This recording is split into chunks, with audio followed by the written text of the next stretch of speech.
Last week, I was talking about the prevalence of HIV in this country, and this communique was released again yesterday. And guess what?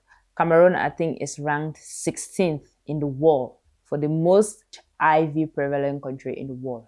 That means in 195 countries, we are ranked number 16 as the countries with the most HIV population in the world. We have 500,000 cases of HIV. And mind you, these 500,000 cases are the documented ones. That means people who have been to the hospital and are diagnosed of HIV and they've been counted. Implying that the ones who are infected now and they don't know, they're not included in that number. We don't scream these things enough. Worst of it, 7 out of 10 HIV patients are women. Yes, they're women. Why? Because you women keep taking men back. You people leave this man to go and do anything and come and sleep with. One man will be dating 4 women and you know that he's dating 4 women. You leave him to sleep. Why? Because you love him. Because you love him.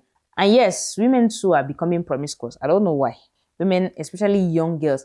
And worst of it, this prevalence is most impact on the younger population, 17 to 30, is it 36 as released by the WHO, or is it 37? Yes, 17 to 37. Young people.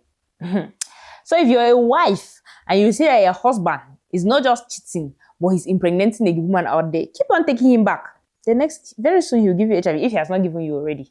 Yes, because you people who want to keep marriages and relationships at all costs, cheating is not a deal breaker. Yeah, it's not a deal breaker, but it's going to give you HIV. I was shocked by these statistics. That means when you're walking on the road, the chance that you meet an HIV patient, and what's so heartbreaking is that where I come from, Bamenda, is the most affected region in Cameroon.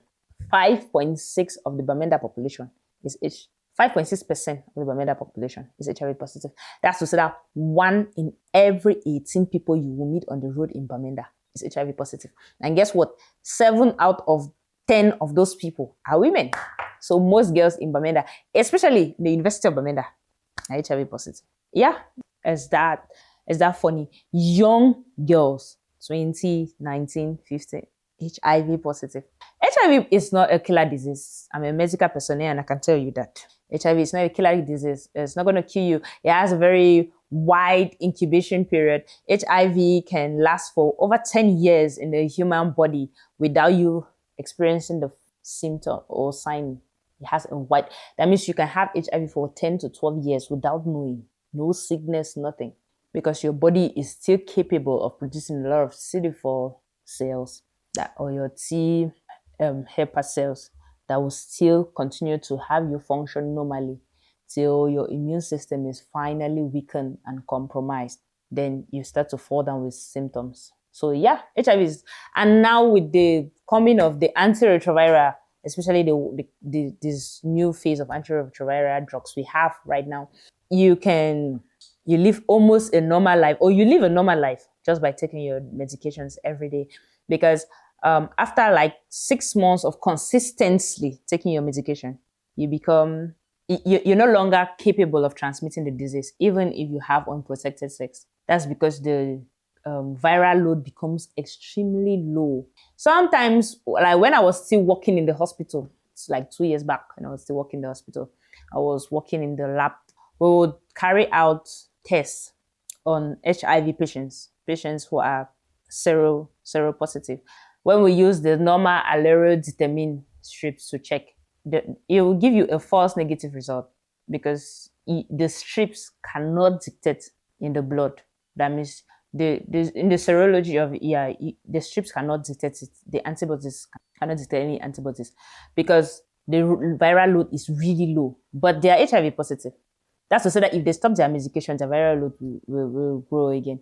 But still, it doesn't mean that it is a normal thing. It's an easy. You do know what it means to take medication every day. They say you're supposed to take medication at, let's say, 6 a.m. Every 6 a.m. You're not supposed to forget. Every 6 a.m.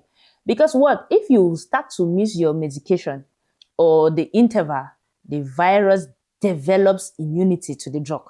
They might switch you to the next line of the drug because they have the first line, the second line, I think even the third line. And then I think there's a combination of the two. No, the third line is the combination of the two, if I'm not mistaken. They'll put you on the first line When you're irresponsible and you become immune to that medication, they put you on the second line of the medication. And then I think there's a third line of the medication, but it's not in this country. So you who is broke, you cannot afford it. Cameroon has a baseline poverty rate of about 60%. Over 60% of the population of this country is poor. So you cannot afford it. You cannot afford to go abroad to take drugs. So you rely on what the WHO gives you here. Now, they put you on the second line and you still cannot maintain, or you're still irresponsible. They will now put you on a mixed line, like they will mix the 1 and 2. And then after that, you're still irresponsible. You only go to pray to your God because there's nothing they can do. You cannot go abroad. Yes, you cannot. If you could go abroad, you will not be sleeping with many men, or sleeping around, because people really have a lot going on for them. They're not that flirty. Most people who sleep around are people who don't have much doing for them. And I'm talking about flirty because I believe that over 98% of HIV cases were transmitted through sex. I know that there is mother to child birth and there is maybe transfusion, but the chances are really slim. The chances are slim. And don't even start to tell me about cuts or sharp objects, because HIV cannot survive outside a living cell for over 5 seconds. It cannot. So the chance that I will prick you and prick myself in less than 5 seconds, what is that chance? So don't tell me about that. If you have your HIV, you know where you slept, you know who you slept with, and you do not use protection, you don't use condom. So anyway, so let me remind you people, because you don't want to live that reality. Imagine a young girl like you having to live with HIV for the rest of your life. Ha! Hey God. Anyways.